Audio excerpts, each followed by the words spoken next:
Today is the 17th of May. I haven't been out here for a week, and the stinging nettles have shot up about 1.5 feet. So everything is a big jungle now. So I started this morning by having a look around. This mound is growing incredibly. The sunrise now is at 4:50 something in the morning. I'm pretty sure that the sun hits this before 6 o'clock in the morning, and it's in the sunlight the whole time until late afternoon. And this side, of course, is where the sun hits first. It's really growing, and this is the side I finished first. The second side has really taken off in the last week. There were just a few scant green things growing out of the ground. I just went through here and weeded it.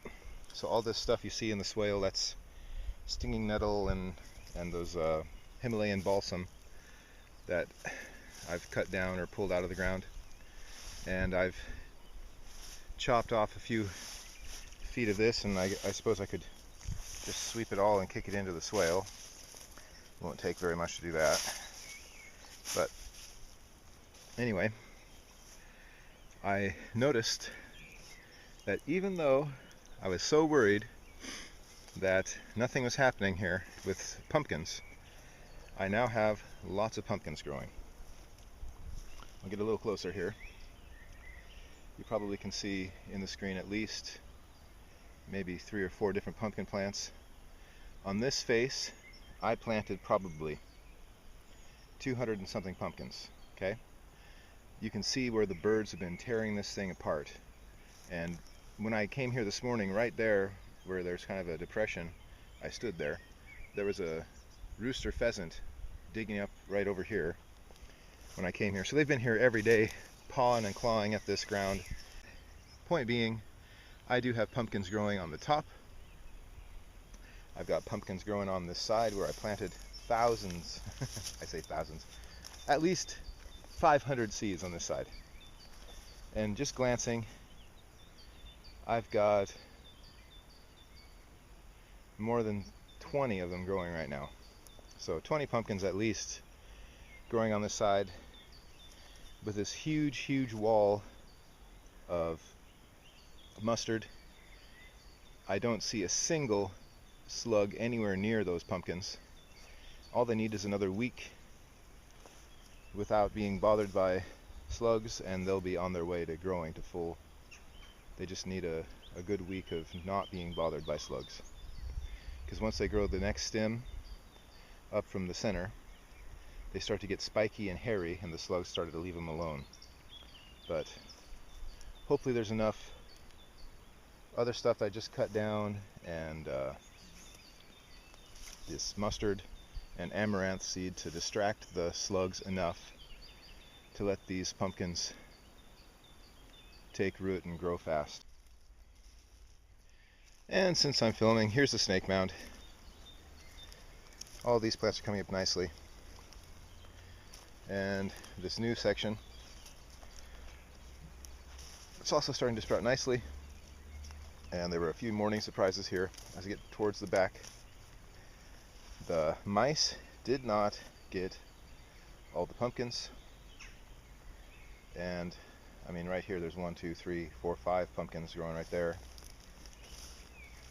There's 3 pumpkins here. 1, 2, 3, 4, 5, 6, 7, 8, 9, 10, 11, 12 pumpkins there. So I've got pumpkins growing, and I expect more. Alright, today's the 18th of May. I've got some broad beans, some soy, and chickpeas I'm going to try to plant today.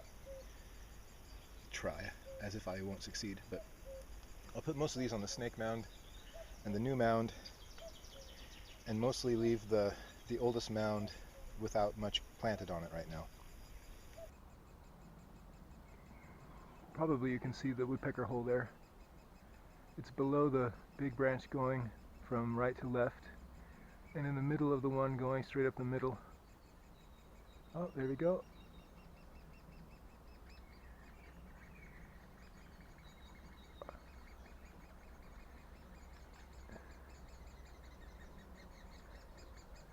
Here's the next woodpecker. So here it is. It's about 3:30, almost 4 in the afternoon. I get light to moderate shade in the snake mound at this time because this tree blocks it off. I knew it wasn't in a good area for all-day sunlight, but I wanted to use this area since it was blocked off by this fallen down tree. And I just kind of like this spot anyway. The back part of the mound still has quite a lot of sunlight. So, starting from my sticks back, this is the newest part of the mound. Let's do a live pumpkin count here. So I counted 1 pumpkin so far. So now we're at 2 pumpkins, 3 pumpkins. Moving on. 4, 5 pumpkins, 6 pumpkins, 7 pumpkins, 8, 9, and 10 pumpkins.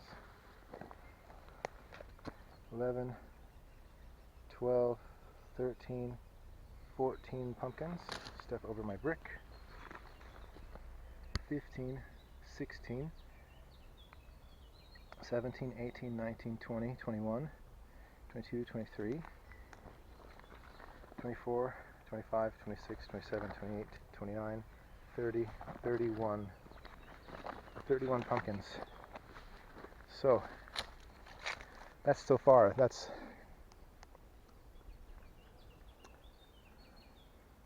11 more pumpkins than there were on this mound just 2 days ago. So they're still sprouting out of the ground. And that brings my grand total from this mound and the new river mound up to 65 pumpkins. So feeling pretty good about that. I really hope they don't get killed by slugs.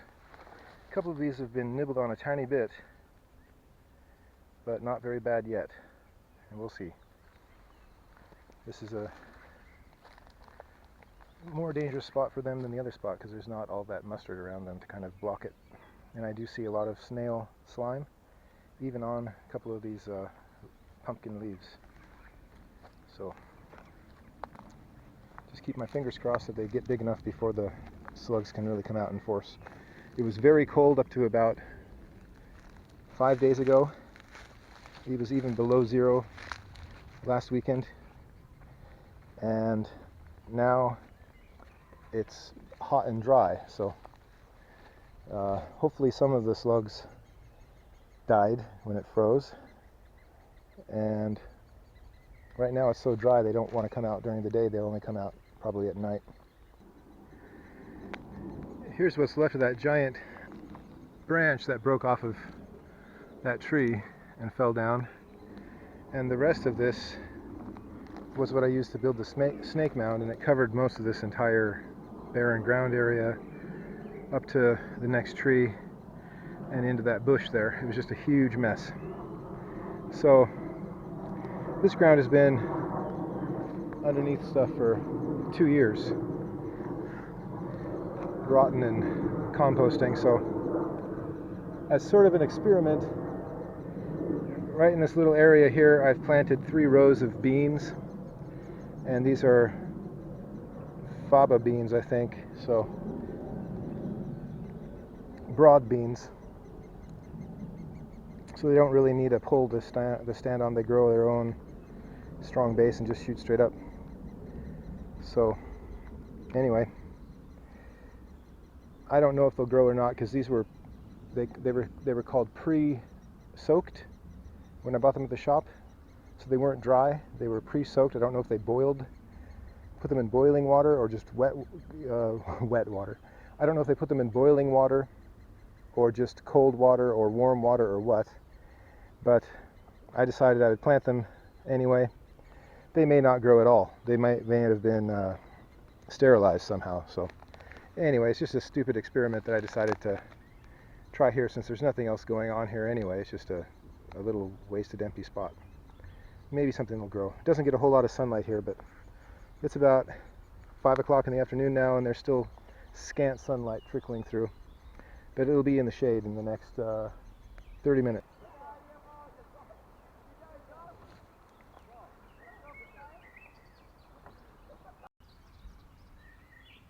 Spiders.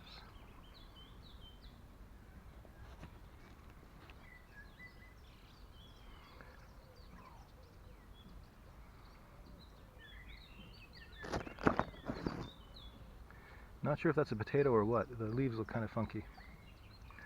I did plant a different variety of potato on this hill someplace though, so I see another group of those coming up there. So maybe this is a potato that I planted right there. First time I've seen it. There should be another 6 or 8 of them in here.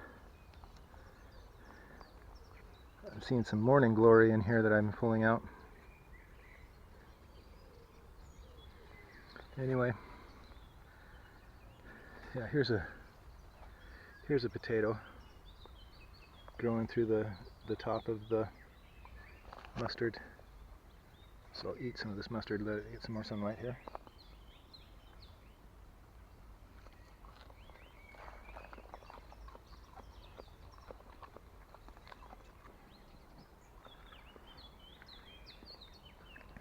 These mustard greens are really, really tasty. Just like that. Just look and make sure there's no snails on the backside. Tasty, tasty, tasty.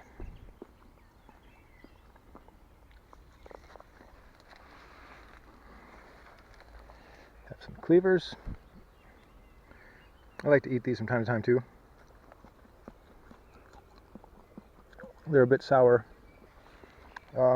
I was going to grab another bunch, but there's a bunch of ants on those ones. Here's one. That looks clean.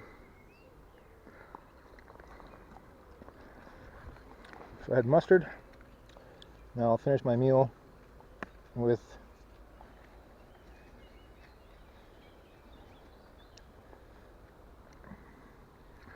nice stinging nettle. Oop, got my tongue a little bit. Yeah, stinging nettle really does have a great flavor. And mustard has a great flavor. Cleavers are a bit sour, not so tasty, but still good to eat from time to time.